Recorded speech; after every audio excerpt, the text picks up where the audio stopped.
Bonjour à toutes et à tous, bienvenue sur ma chaîne Ciné-Série Galaxy.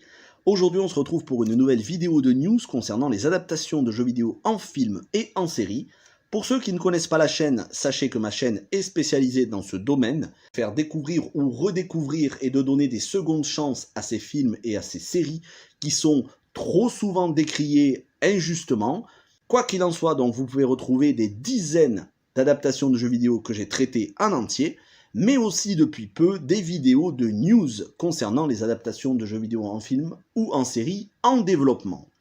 Le numéro précédent était consacré à Resident Evil, la série live action qui va bientôt sortir donc cet été sur Netflix. Une vidéo complète qui vous donne toutes les informations officielles sur la série. Mais pour l'heure, concentrons-nous sur celle qui nous intéresse aujourd'hui, Minecraft, le film. Parce que oui, il y a un film Minecraft en développement et ces derniers jours, il y a eu des informations au niveau du casting devant la caméra, derrière la caméra. Mais avant toute chose, pensons à ceux qui ne connaissent pas ces jeux-là. Petit historique rapide, sans tomber dans des détails inutiles, sur ce qu'est Minecraft. Minecraft, développé par le studio, ou plutôt le développeur suédois Mojang Studio, en 2011 pour le premier Minecraft, eh bien, il s'agit d'une série, d'une licence de jeu de construction, déconstruction avec des blocs. Et tout l'univers est formé de blocs, que ce soit vos personnages que vous dirigez, personnages humains, garçons, filles, hommes, femmes, que ce soit les animaux, la faune et la flore, les plantes, mais aussi des créatures comme des squelettes, des zombies ou autres. Bref, c'est un univers aux possibilités quasi infinies, avec des maps, des cartes du monde générées de manière procédurale, où vous pouvez jouer tout seul, où vous pouvez jouer en multijoueur, avec des dizaines de jeux qui ont été développés sur quasiment toutes les plateformes, enfin en tout cas toutes les consoles, y compris sur smartphone. Et donc Mojang Studio a été repéré par Microsoft, voyant que ce succès était phénoménal.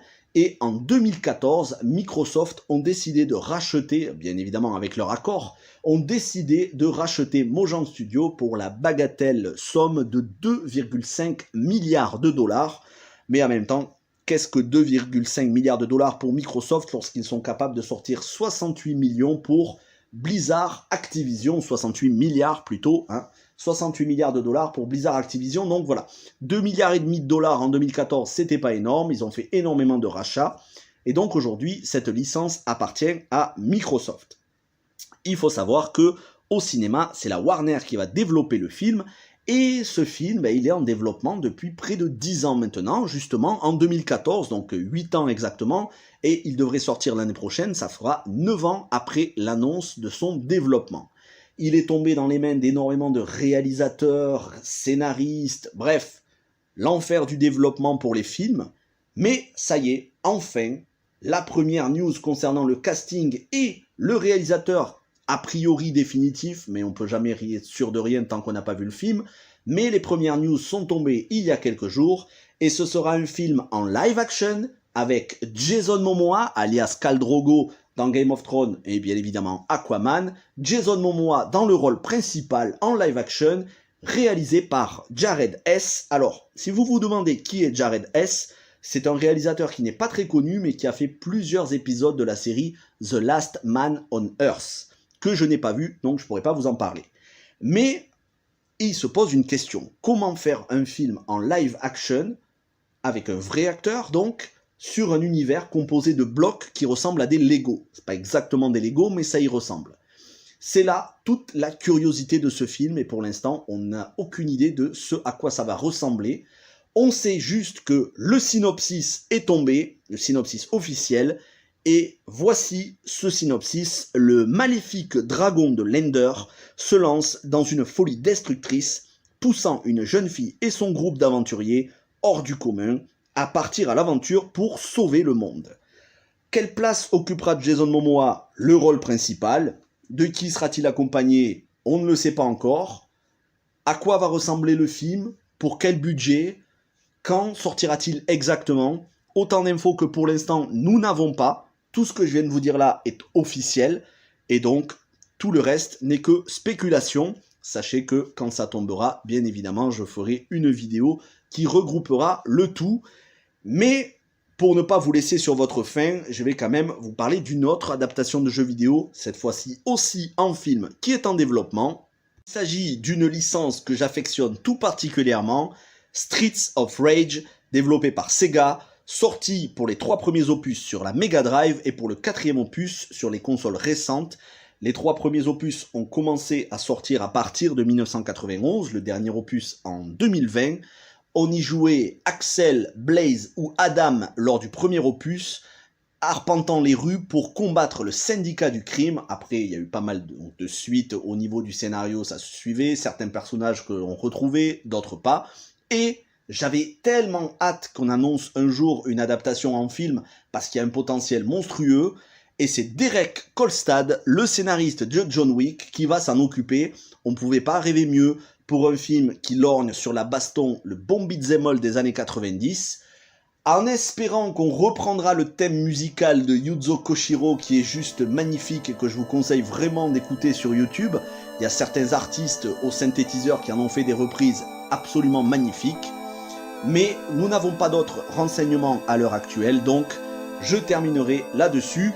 Et tout petit bonus, Jeff Fowler, le réalisateur de Sonic 1 et 2, a dit qu'il serait très emballé pour faire un Super Smash Bros avec les personnages de l'univers Sonic et les personnages de l'univers Mario.